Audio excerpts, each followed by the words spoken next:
ఆరాధన ప్రజలకు ముఖ్య గమనిక. దయచేసి ముందు రోజు ఎవరూ ప్రార్థనకు రావద్దు. ఏ రోజు తైలాభిషేక ఆరాధనకు ఆ రోజు మాత్రమే రావలెను గమనించగలరు. భీమవరం పరిసర ప్రాంత ప్రజలకు ముఖ్య గమనిక. 144 సెక్షన్ ఉండటం వల్ల డిసెంబర్ 29వ తేదీన జరగవలసిన ప్రార్థనా శక్తి తైలాభిషేక ఆరాధన డిసెంబర్ 30వ తేదీన శనివారానికి మార్చబడింది. స్థలం Nirmaladevi function hall, Jubalapalem road, Pedamiram, Bhimavaram. Bhimavaram పరిసర ప్రాంత ప్రజలకు ముఖ్య గమనిక. 144 సెక్షన్ ఉండటం వల్ల డిసెంబర్ 29వ తేదీన జరగవలసిన ప్రార్థనా శక్తి తైలాభిషేక ఆరాధన డిసెంబర్ 30వ తేదీన శనివారానికి మార్చబడింది. స్థలం Nirmaladevi function hall, Jubalapalem road, Pedamiram, Bhimavaram.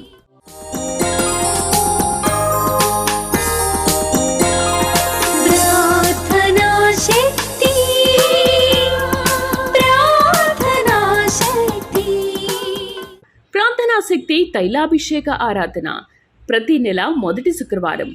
స్థలం అడబాల గార్డెన్స్, ఎల్ఎన్టీ బిల్డింగ్స్ పక్కన, పెంకులపాడు రోడ్డు, పాలకొల్లు. ప్రార్థనా శక్తి తైలాభిషేక ఆరాధన ప్రతి నెల మొదటి బుధవారం. సమయం ఉదయం 10 గంటల నుండి. Shridharma function hall, Alampuram, Racharla road, Andhrajyothi పక్కన, తాడేపల్లిగూడెం. ప్రార్థనా శక్తి తైలాభిషేక ఆరాధన ప్రతి నెల మొదటి గురువారం. సమయం ఉదయం 10 గంటల నుంచి. స్థలం తూర్పుగోదావరి జిల్లా, అమలాపురం దగ్గర, ఉప్పలగుప్తంలో. యేసయ్య నామములో మీకు వందనాలు తెలియపరుస్తా ఉన్నాను. ఈ దినం కొరకు దేవుడు సిద్ధపరిచిన వాగ్దానాన్ని మనం స్వాధీనపరచుకుందాం. పరిశుద్ధ గ్రంథంలో నుండి కీర్తన 97వ అధ్యాయము 10వ వచనం. కీర్తన 97వ అధ్యాయం 10వ వచనం ద్వారా ప్రభు మనల్ని దర్శిస్తూ ఉన్నారు. 10వ వచనంలో మీరు 4th లైన్ అండర్లైన్ చేసుకోండి. భక్తిహీనుల చేతిలో నుండి ఆయన వారిని విడిపించును. భక్తిహీనుల చేతిలో నుండి ఆయన వారిని విడిపించును. నీతోనే దేవుడు మాట్లాడుతూ ఉన్నాడు, ఎవరితోటో కాదు. నిన్ను ప్రభు దర్శిస్తూ ఉన్నాను.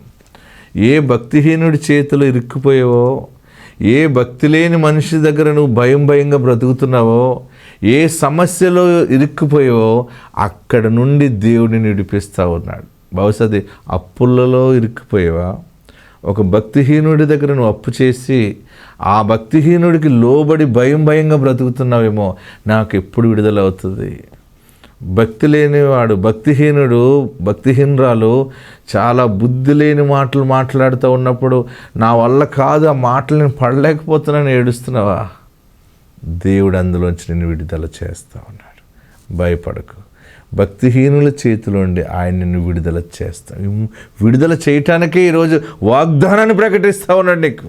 ఏ ఆఫీసర్ చేతిలో ఇబ్బంది పడుతున్నావో, ఏ వ్యాపారస్తుడి చేతిలో ఇబ్బంది పడుతూ ఉన్నావు, నలిగిపోతున్నావో, వారికి భక్తిపరుడికి ఆలోచన ఉంటుంది.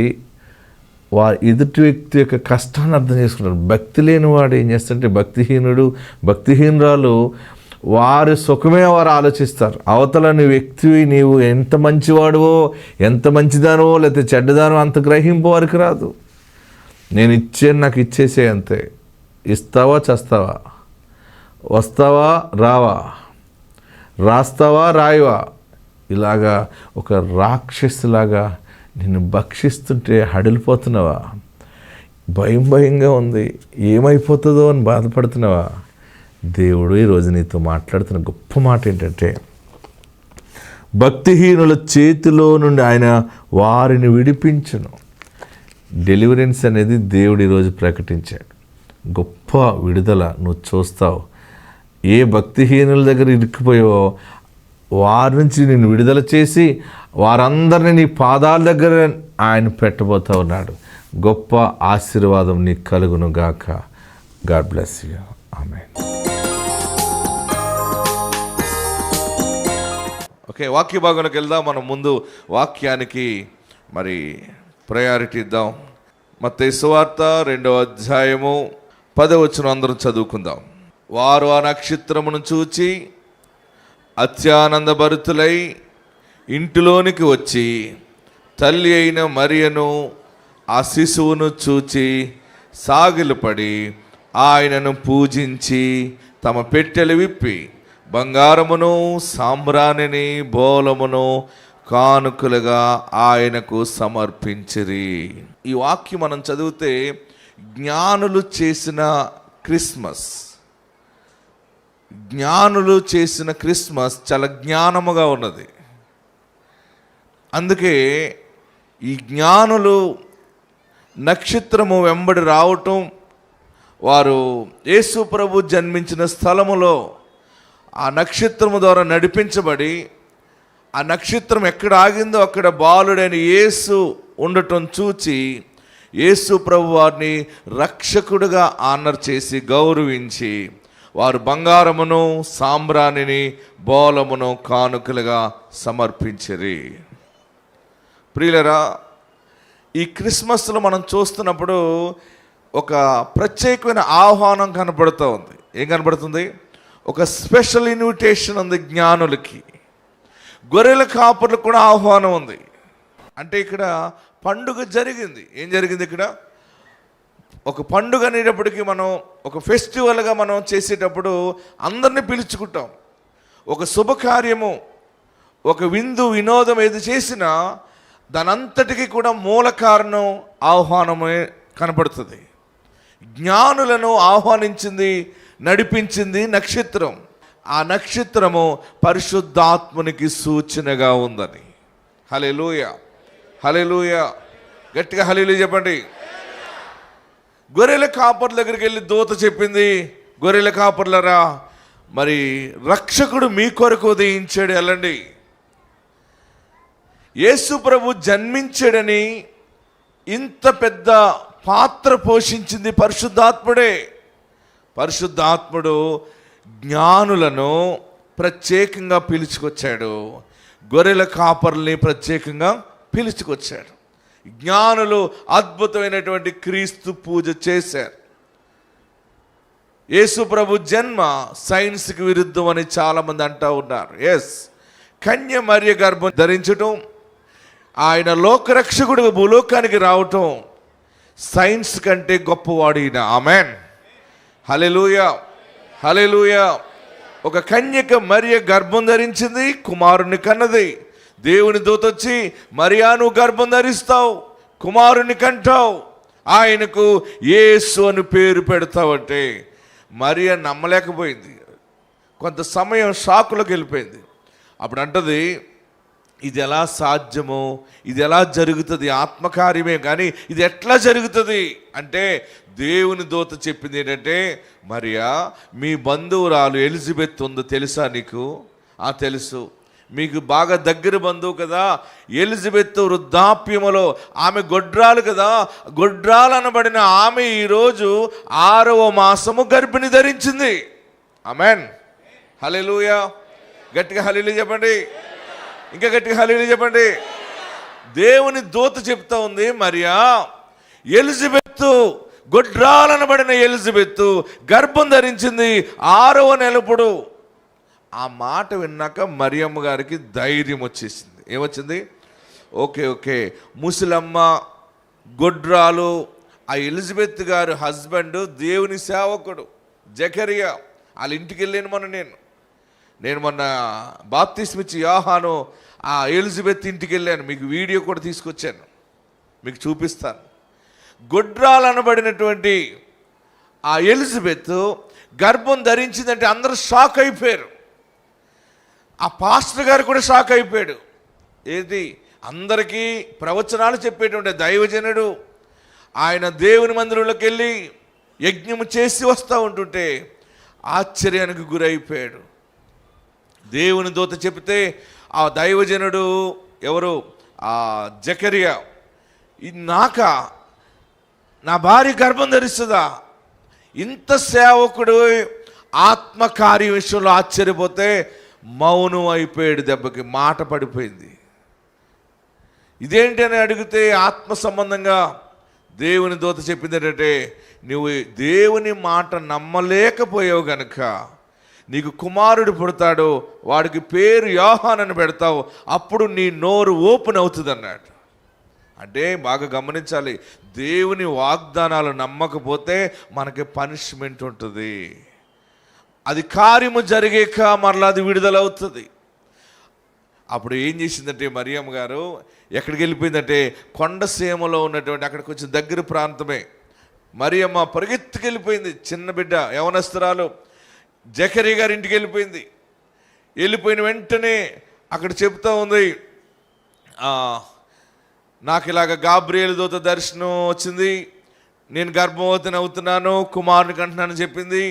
నీవు గర్భం ధరించేవంటే ఏంటి, నిజమేనా అని అడుగుతూ ఉంటుంటే ఆ శుభవచనము ఎలిజబెత్ వినగానే, ఆ వందన వచనము వినగానే ఆమె పరిశుద్ధాత్మతో నింపబడింది. హల్లెలూయా. చూడండి పరిశుద్ధ గ్రంథంలో ఒకసారి ఆ మాట చదవండి. ఇది ఎంత అద్భుతమైనటువంటి విషయం అంటే, జీవం గల దేవుని వాక్యములో లోకాసు వార్త 1వ అధ్యాయము 36వ వచనం చదవండి. మరియు నీ బంధువురాలు ఎలిజబెత్ కూడా, నీ బంధువురాలు ఎలిజబెత్ కూడా తన వృద్ధాప్యమందు ఒక కుమారుణ్ణి గర్భం ధరించి ఉన్నది. చూడండి, లోపడున్న శిశువును కూడా చెప్తున్నాడు, ఒక కుమారుణ్ణి గర్భం ధరించి ఉన్నది. గొడ్రాలు అనబడిన ఆమెకు, గొడ్రాలు పిల్లలు లేకపోతే ఇదే మాట మాట్లాడుతుంటారు. అది ఎప్పుడైతే మనకు ఆ స్టాంప్ మన మీద పడిందో బాగా శుభ సూచన ఏంటంటే, పక్కా మగవాడు కంపల్సరిగా దిగుతాడంతే. హల్లెలూయా. గట్టిగా హల్లెలూయా చెప్పరే, గట్టిగా హల్లెలూయా చెప్పరే. మన ఏ శోధన వచ్చినా గొడ్రాలనబడిన ఆమె మీ బంధువురాలు అంటే, దేవుని ఆత్మకార్యాలు మనం నమ్మలేనప్పుడు దేవుడే కొన్ని సాక్ష్యాలు మన ముందు పెడతాడు. యవనస్తురాలు ఆత్మకార్యాన్ని అంత బ్యాలెన్స్ చేయలేకపోయిందమ్మే. వెంటనే దేవుని దూత ఆ మరియకి, మీ ఎలిజబెత్ ఉంది కదా పలానా ప్లేస్లో, ఆమె ఆల్రెడీ కన్సీవ్ అయింది, 6వ నెల తెలుసా అంటే అప్పుడు ఈమె ఆ మాటను యాక్సెప్ట్ చేసింది. ఎస్ చదువమ్మా. గొడ్రాలనబడిన ఆమెకు ఇది 6వ మాసము. దేవుడు చెప్పిన ఏ మాటనైనను, అండర్లైన్ చేసుకోవాలి మీరు అందరూ, దేవుడు చెప్పిన ఏ మాటైనను నిరర్ధకము కానేరదు. ఆమెన్. గట్టిగా ఈ మాట చెప్పండి నాతోటి. దేవుడు చెప్పిన, మీ అందరు కుడి చేయి పైకెత్తండి, గుప్పిడే ఇలా ముయ్యండి, గట్టిగా చెప్పండి నాతోటి.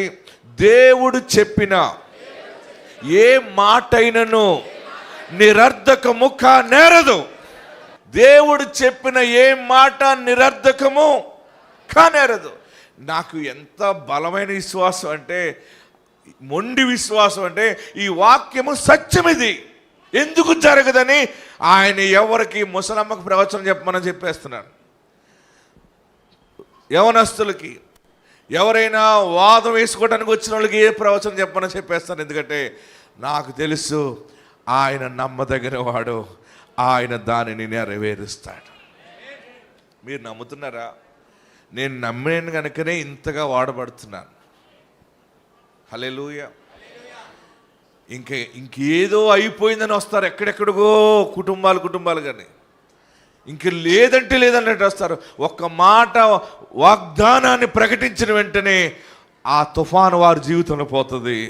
ఎక్కడికైనా వెళ్ళి ఆ కార్యము జరిగిస్తాడు. పైపులు ఆ లైన్లు అన్నీ క్లోజ్ అయిపోయినాయి అన్నది ఒక ఆమె. ఏం క్లోజ్ అయిపోయినా ఆత్మ తాకితే అన్నీ ఓపెన్ అయిపోతాయిరా అన్నాడు. హల్లెలూయా, హల్లెలూయా. మనకు ఇప్పుడు ఎంతవరకు వచ్చారనుకుంటున్నారు మీరు? 4345 దాటేసి 50 దగ్గరికి వచ్చేసారు. చాలా జనం పెరిగిపోయారు. ఈ నెలాఖరికి చాలామంది దిగుతున్నారు. ఈయనను ఎంతగా ఆరాధన చేసినా, ఎంత పెద్ద ఫెస్టివల్ చేసినా తక్కువే. ఎందుకంటే ఆయన మాట ఏది నిరర్ధకము కానేరదు. నిన్ను తలగా చేస్తానంటే చేస్తాడంతే. వెంటనే మరియా చాలా తెలివైంది, అన్నీ తెలుసుకుంటుంది కదా. ఎక్కడికి వెళ్ళిపోయిందంటే జకరియా గారింటికి వెళ్ళిపోయింది. బంధువురాల దగ్గరికి వెళ్ళింది. ఆమె ఏమంటుంది చదవండి ఒకసారి. దేవుని దూత మాట చెప్పాక 38వ వచనం. అందుకు మరియా, ఇదిగో ప్రభు దాసురాలను, నీ మాట చొప్పున నాకు జరుగును గాక నేను. అంతటి దూత ఆమె యొద్ద నుండి వెళ్ళిన. ఆ దినములందు మరి లేచి యూదా ప్రదేశములోని కొండ సీమలోనున్న ఒక ఊరికి వెళ్ళెను. ఊరికి త్వరగా వెళ్ళి జకరియా ఇంటిలో ప్రవేశించి ఎలిజబెత్ వందనవచనము చేసెను. ఎలిజబెత్కి వందనవచనం చేసిన ఎలిజబెత్ మరియ యొక్క వందనవచనము వినగానే ఆమె గర్భములో శిశువు గొంతులు వేసెను. అంతటి ఎలిజబెత్ పరిశుద్ధాత్మతో నిండుకొనినదై బిగ్గరగా ఇట్లనేను, స్త్రీలలో నీవు ఆశీర్వదింపబడిన దానవు, నీ గర్భఫలమును ఆశీర్వదింపబడను. నా ప్రభువు తల్లి నా యొద్దకు వచ్చుట నాకెలాగూ ప్రాప్తించెను. హల్లెలూయా, హల్లెలూయా. నీకు మగపిల్లోడు పుడతాడన్నప్పుడు ఆమె నమ్మలేకపోయింది. ఎప్పుడైతే రిఫరెన్స్ చూపించాడో దేవుని ఆత్మ, ఎలిజబెత్ గర్భం ధరించింది 6వ నెల అన్నప్పుడు ఇంకా విశ్వాసం బలపడింది, మరియ నమ్మింది. వెంటనే చెక్ చేసుకోవడానికి జకరియా ఇంటికి వెళ్తే జకరియా గారి భార్య పాస్ట్రమ్ గారు, ముసలి పాస్ట్రమ్ గారు, ఏ పాస్ట్రమ్ గారు ఆమె? ముసలి పాస్ట్రమ్ గారు 6వ నెల గర్భిణీగా ఉంది. ఆమె గర్భం ఆవిడకే డౌట్గా ఉంది. బహుశా నేను అనుకుంటాను, ఆలోచన చేశాను, ఈ మధ్య చాలా కంప్లైంట్లు వస్తున్నాయి, కేసులు ఏంటంటే శిశువు కదలలేదని, శిశువు హార్ట్ బీట్ ఉందో లేదో తెలియట్లేదని, అసలు శిశువు ఏదైనా అయిపోయిందా బేబీ అని చూపిస్తే డాక్టర్లు పని చేయట్లేదు, కదలిక లేదు కాబట్టి తీసేయటం. బహుశా ఎలిజబెత్ కూడా ఇలాంటి కంప్లైంట్ వచ్చిందేమో అని అనుకుంటున్నాను నేను అనుకుంటున్నాను. అందుకనే ఆత్మను ఎలా పంపించాడంటే, మరలా మరియ ద్వారా శుభవార్త వెళ్ళినప్పుడు వెంటనే దేవుని ఆత్మ ఆమె మీదకి వెళ్ళిపోయింది. హల్లెలూయా. రక్షకుడిని గర్భం ధరించి వెళ్ళిందేమో, ఆ ధరించుకున్నప్పుడు ఆమె మాట్లాడుతున్న మాటకి ఆత్మ రిలీజ్ అవుతా ఉంది. ఆమెన్, హల్లెలూయా, హల్లెలూయా. గర్భం ధరించినటువంటి మరియ పరిగెత్తుకుని వెళ్ళి ఎలిజబెత్తో మాట్లాడుతూ ఉంటుంటే, ఎలిజబెత్ గర్భంలో ఉన్న శిశువుకి పరిశుద్ధాత్మ తాకింది. ఆమెన్. అంటే దీని అర్థం ఏంటంటే, రక్షకుణ్ణి మనము హృదయంలో స్వీకరిస్తే మనం ఎక్కడ మాట్లాడినా అక్కడ గొప్ప కదలికలు జరుగుతాయి, అక్కడ ఆత్మ కార్యములు జరుగుతాయి. పరిశుద్ధాత్మ చేత నింపబడినప్పుడు మన నోటి మాటే ఆశీర్వాదకరమైన మూటగా మారిపోతుంది. నమ్మిన వారు గట్టిగా చప్పట్లు కొట్టండి, చేతులెత్తి. అందుకనే మనం ఆత్మను పొందుకోవాలి. ఏం పొందుకోవాలి? ఆత్మ ఎలా వస్తుందంటే, సువార్త వినగానే నేను మీతో మాట్లాడుతున్నప్పుడు మీ మీదకి దీవెన వచ్చేస్తుంది. మీరు ఎక్కడికైనా వెళ్ళి మాట్లాడుతున్నప్పుడు వారికి దీవెన వస్తుంది. ఎవరైనా కష్టాలు చెప్పినప్పుడు మీరు వారిని ఎక్కువ ప్రశ్నలు వేయకూడదు. ఎందుకు పాడైపోయారు మీరు, ఇలాగెందుకు జరిగింది అనకూడదు. ఓకే, అయిపోయింది, రైట్, డన్. నేను చెప్తున్నాను, నేను నమ్మిన దేవుడు నిన్ను తలగా నియమిస్తూ ఉన్నాడు, నా దేవుడిని ఆశీర్వదిస్తున్నాడని మన నోట నుండి శుభవచనము పోవాలి బయటికి. వెంటనే ఎలిజబెత్ ఆత్మతో నింపబడింది. అక్కడ ఏమని చెప్పాడు చూడండి ఒకసారి, 41వ వచనం. అంతటి ఎలిజబెత్ పరిశుద్ధాత్మతో నిండుకొనినదై బిగ్గరగా ఇట్లనెను. చూడండి, ఈమె ఈ మాట చెప్పిన వెంటనే ఎలిజబెత్ ఆత్మతో నింపబడి, మరలా ఎలిజబెత్ని మరి కొరకు దేవుడు వాడుకుంటున్నాడు, ప్రవచనం ఇస్తూ ఉన్నాడు. నువ్వేం భయపడిన అవసరం లేదు. యు ఆర్ బ్లెస్డ్, నువ్వు ఆశీర్వదించబడిన మనిషివి. ఆమేన్. నువ్వు ఆశీర్వదించబడిన మనిషివి మరియా, మామూలు మనిషివి కావు. రక్షకుడు నీ గర్భములో ఉద్భవిస్తున్నాడంటే మామూలు విషయము కాదు. క్రీస్తుని కలిగి ఉన్నవాడు, ఆమేన్, యేసు నామాన్ని ధరించిన వాడు ఆశీర్వదించబడిన మనిషి. ఆ ఎలిజబెత్ మీదకి ఆత్మ వస్తే గర్భంలో ఉన్న శిశువు ఆ యోహాను గారు మంచి బ్రేక్ డ్యాన్స్ కడుతున్నాడు. హల్లెలూయా. ఎందుకంటే ఆత్మ ఉన్నప్పుడు లోపల చాలా ఫైటింగ్ చేసే వాళ్ళు ఉంటారు. యాకోబు ఏం చేశాడు? వాళ్ళ అన్నగారిని వెనక్కి వచ్చేయి అన్నాడు. ఎవరిని ఏం పట్టుకున్నాడు? మడి పట్టుకున్నాడు. ఏయ్ నువ్వు వెళ్ళకు, నేను వెళ్తాను. ఇద్దరు కలిసి ఎలా పడ్డారంటే, బయట ఏసావు ముందొచ్చాడు, ఆడు మడి పెట్టుకుని యాకోబు వచ్చాడు. అంటే గర్భంలో అంత పవర్ఫుల్ పిల్లలు ఉంటారు మనకి. ఆమేన్, హల్లెలూయా, హల్లెలూయా. ప్రియులరా, ఆత్మకార్యము ఇది మరియ దగ్గర ప్రారంభమైంది.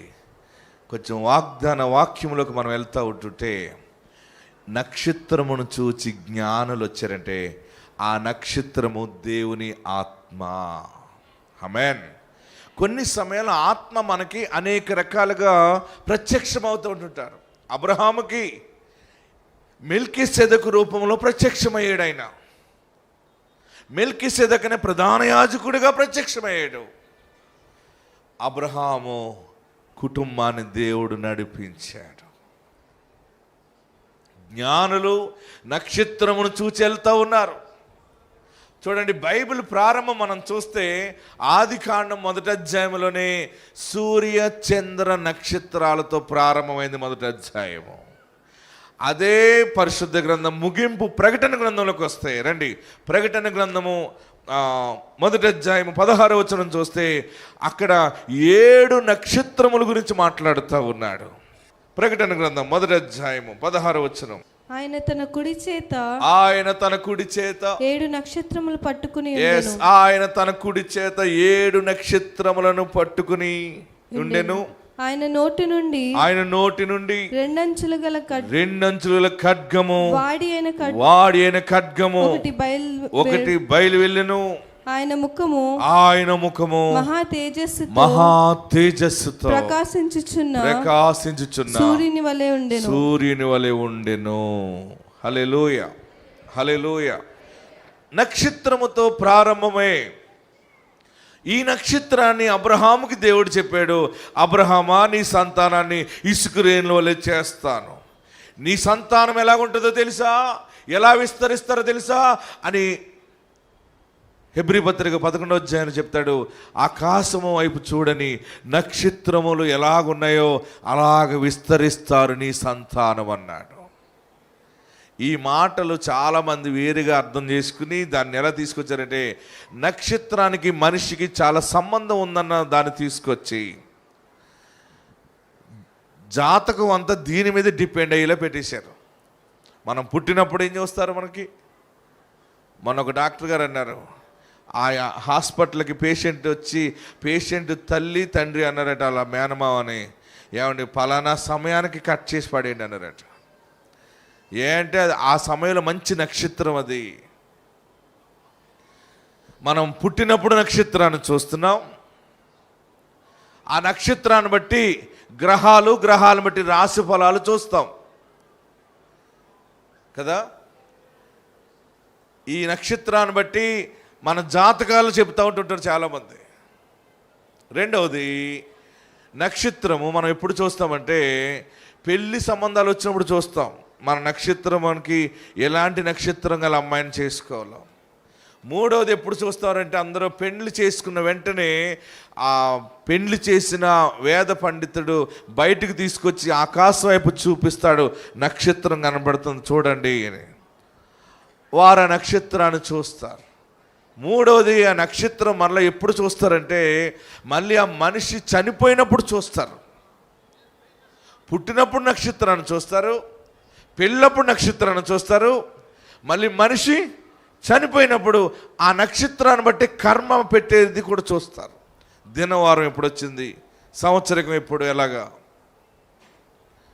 ప్రియులరా, జీవితము నక్షత్రానికి ఇదంతా ఒక వేరే సబ్జెక్ట్. ఇది పరిశుద్ధ గ్రంథంలో నీకు దేవుడిస్తున్న మాట ఏంటంటే, అసలు ఈ నక్షత్రము, ఈ పరిశుద్ధాత్ముడు నీ సంతానాన్ని అనేక నక్షత్రాలుగా ఆశీర్వదిస్తానని చెప్పాడు. ఆమేన్.